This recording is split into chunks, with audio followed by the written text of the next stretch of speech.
Once, there was a woman named Kisagata. She was overwhelmed with grief after the sudden death of her only son. In her despair, she wandered through the village, seeking someone who could bring her child back to life.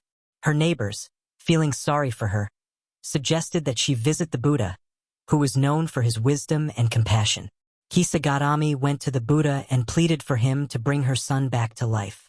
The Buddha listened to her sorrow and then gently said, "I can bring your son back to life, but first, you must bring me a mustard seed from a household that has never experienced death." Filled with hope, Kisagatami set out on her quest. She went from house to house, asking for a mustard seed. Everyone she met was willing to give her one, but when she asked if they had experienced death in their family, the answer was always yes. Each household had lost a loved one at some point. As the day wore on, Kisagatami began to understand the Buddha's lesson. Death is a natural part of life, and everyone experiences it. She returned to the Buddha with a clearer understanding and a heart that had begun to heal. The Buddha gently explained, "Grief and loss are universal experiences. Accepting this truth helps us find peace and move forward in life." From that day on, Kisagatami devoted herself to the Buddha's teachings, finding solace in the wisdom that had transformed her suffering into understanding. Once, there was a feared bandit named Angulimala. He was notorious for his violence and had a gruesome ritual. He wore a necklace made from the fingers of his victims. His name, Angulimala, meant garland of fingers. Angulimala's reign of terror spread far and wide. One day, the Buddha heard about this bandit and decided to confront him.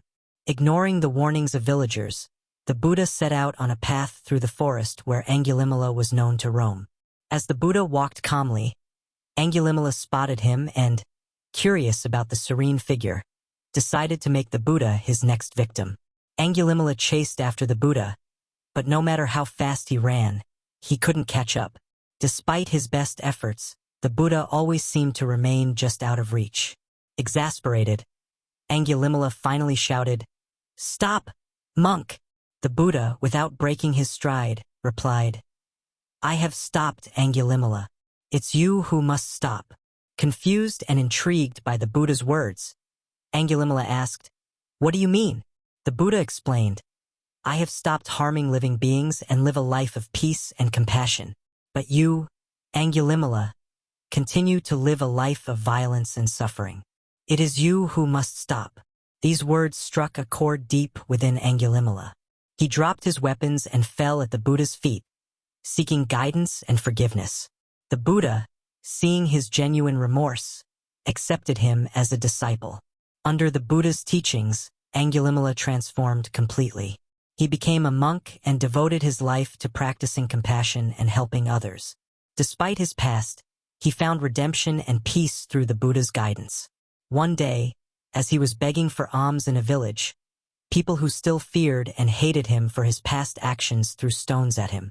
Angulimala, instead of retaliating, bore the pain silently.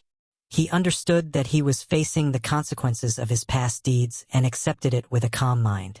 The Buddha later praised Angulimala, saying, "Though he was once a ruthless bandit, Angulimala has become a true example of transformation." He shows us that no matter how dark our past, we can always choose a different path and seek redemption.